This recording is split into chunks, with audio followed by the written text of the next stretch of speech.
High, আসসালামু আলাইকুম। সবাই কেমন আছেন? আমি তো আলহামদুলিল্লাহ অনেক ভালো আছি। প্রতিদিনের মতো আপনাদের সাথে আজকেও একটি ভিডিও শেয়ার করছি। আশা করি আপনারা সবাই আমার ভিডিওটি দেখবেন। ভালো লাগলে অবশ্যই কমেন্টস করে জানাবেন এবং অবশ্যই লাইক দিয়ে দিবেন। তো প্রথমেই আপনাদের কাছে ক্ষমা চেয়ে নিচ্ছি, কারণ আমি রেগুলার ভিডিও দিতে পারছি না, একটু শারীরিক অসুস্থতার জন্য। যাই হোক, সবাই আমার জন্য দোয়া করবেন।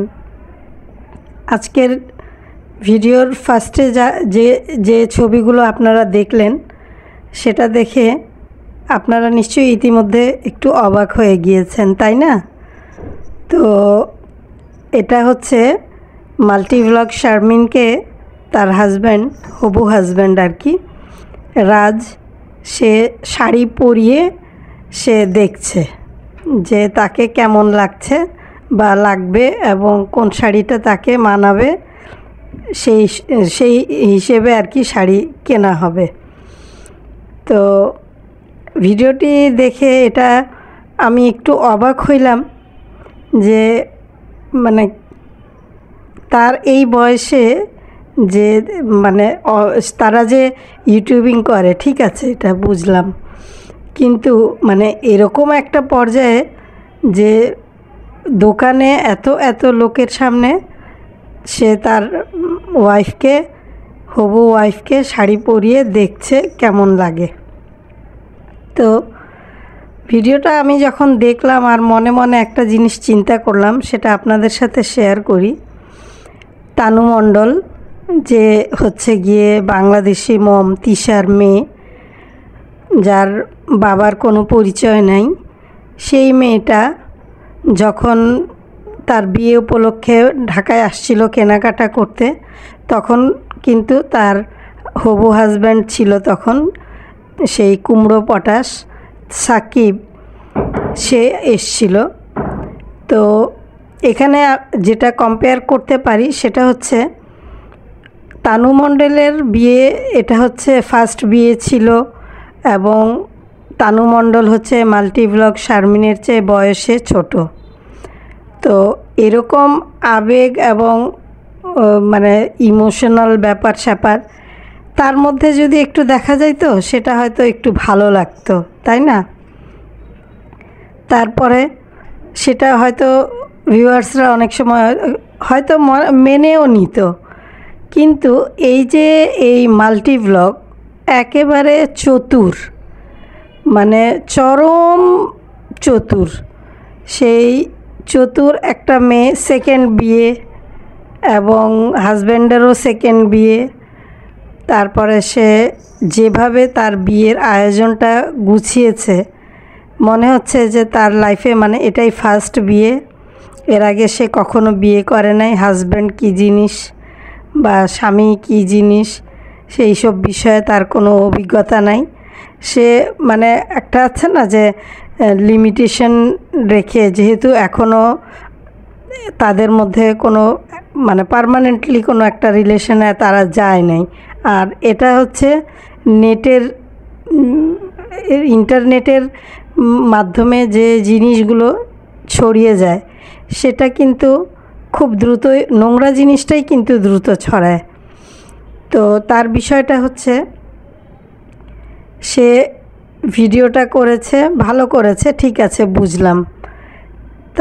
তার সাথে কিন্তু আরও দুইজন মেয়ে লোক ছিল।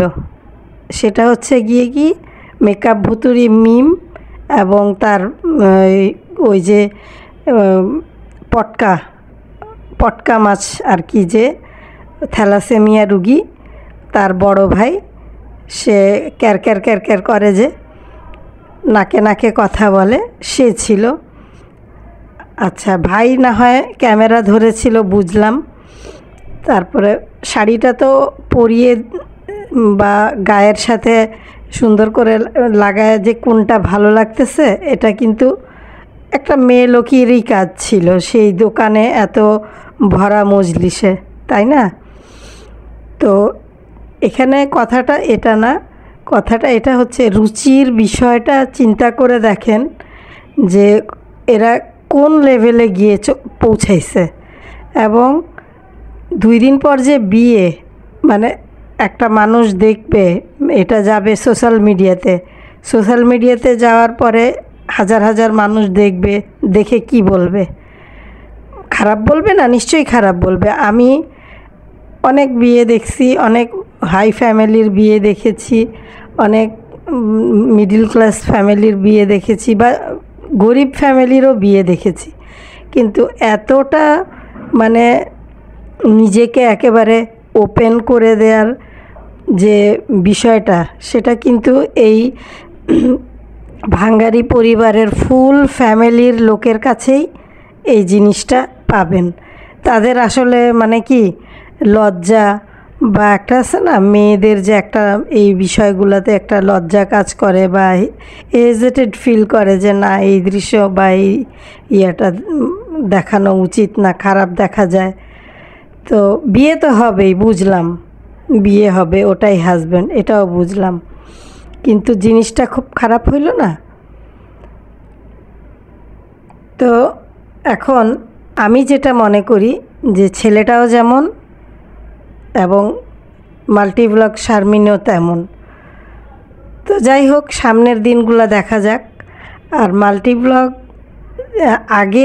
আগের ভিডিওগুলো তার যখন আপনারা যদি দেখেন বা দেখে থাকেন, তাহলে বর্তমানে সে যে মানে যে স্টাইলে কথা বলছে, একদম নরম, মানে ঠান্ডা মাথায় আস্তে ধীরে, মানে কোনো উশৃঙ্খলতা নাই, মানে একটা আছে না যে ঝগড়াটে স্বভাবের কথাবার্তার টোন, সেই জিনিসগুলা এখন তার ভিডিওতে দেখা যায় না। সে খুব নরম সুরে আস্তে ধীরে কথা বলে, আর একটু ঢং করে ইংলিশ উচ্চারণ করে করে বাংলার সাথে ইংলিশের সাথে বাংলা উচ্চারণ ঠিক আছে কি না তারও নাই ঠিক, এবং কোন শব্দটা কোন জায়গায় বসবে সেটারও ঠিক নাই।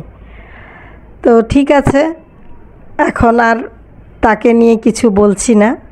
আমরা নেক্সট ভিডিওগুলোতে অবশ্যই তাদের আরও অনেক কিছুই দেখার মতো পাবো। আর তার শাড়িগুলোর বিষয়ে একটু বলি, যেটা না বললেই নয়। মানে তানু মণ্ডল যেভাবে, মানে যেমন তার শাড়ির ইয়েটা বিয়ের শাড়ির সাথে ম্যাচিং করে ওড়না, সেকেন্ড শাড়ির তার কালার একটু ভিন্ন, সেটার সাথেও ওড়না, মানে হলুদের শাড়ি সেটার সাথেও ওড়না, মানে এটা প্রথমে কেউ হয়তো তাকে বলছিল যে তানু মণ্ডলকে সে ফলো করতেছে। তো তানু মণ্ডলকে ফলো করলে হবে? কারণ তানু মণ্ডল তার চেয়ে বয়সে কম একটা মেয়ে, তারপরে হইল তার ফার্স্ট বিয়ে ছিল, তার ভিতরে তো উচ্ছ্বাস আর উচ্ছলতা থাকবে, এটা তো খুবই স্বাভাবিক একটা বিষয়, তাই না? তো যাই হোক, সে যা যা কাণ্ডকীর্তি করছে এগুলো আসলে মানে সবই ভিডিওর সামনে এসে একটা মানে মানুষের কাছে একটা মানে মুখোশ পরে আসা যেটাকে বলে, সেটাই ধরে নিতে পারেন। তার আসল রূপটা দেখা যাবে তার বিয়ের পরে।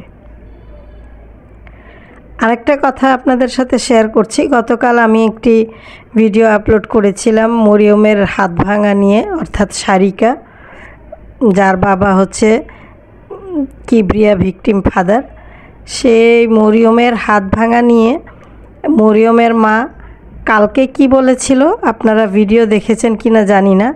গতকালের ভিডিওতে ছিল গোসলখানায় পড়ে পা পিছলে সে পড়ে গিয়েছিল, তারপরে সে মানে হাতটা আর কি এভাবেই তার মচকে গেছে বা ভেঙে গেছে, এটা বলল। আর বাবু বাসায় এসে তার বউকে বলল যে সে খেলতে গিয়ে ইটের উপরে তার হাত পড়ে রীতিমতো 2টা হাড় ভাঙা, মানে ভেঙে গেছে আর কি।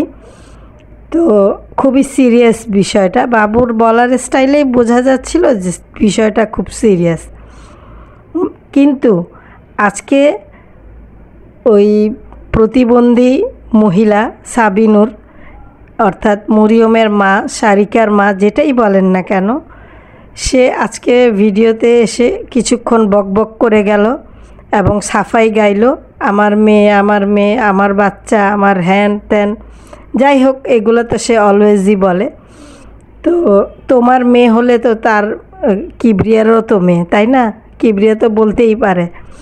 সে কি বলল জানেন, আমি একটু অবাক হয়ে গেলাম। সে বলল কি যে পুকুরে গোসল করতে গিয়েছিল, সেখানে আরও 2-3টা মেয়ে ছিল তার সাথে, এবং সেখানেই সে পড়ে গিয়ে ব্যথা পেয়েছে বা হাড় ভেঙে গেছে, যেটাই হোক হাড়টাই ভাঙছে, এটাই সত্য। তো এখন মানে আমি চিন্তা করে দেখলাম যে একবার বলল কালকে গোসলখানায় পড়ে গিয়েছে, আজকে বলতেছে যে পুকুরে গোসল করতে গিয়ে ওখানে পড়েছে। তবে একটা জিনিস আমি যেটা আজকে মানে সব চিন্তা করে দেখলাম যে পুকুরে গোসল করতে গিয়েই হাতটা ভেঙেছে, এটাই সত্যি। কারণ কি জানেন? কারণ মিমের হাজব্যান্ড বাবু, সে বলছিল কি যে বাহিরে বাচ্চাদের সাথে খেলতে গেছে, ওইখানে গিয়ে পড়ছে, ইটের উপরে তার হাতটা পড়ছে। তবে এটা যেমন সত্য এবং ওইটাও সত্য।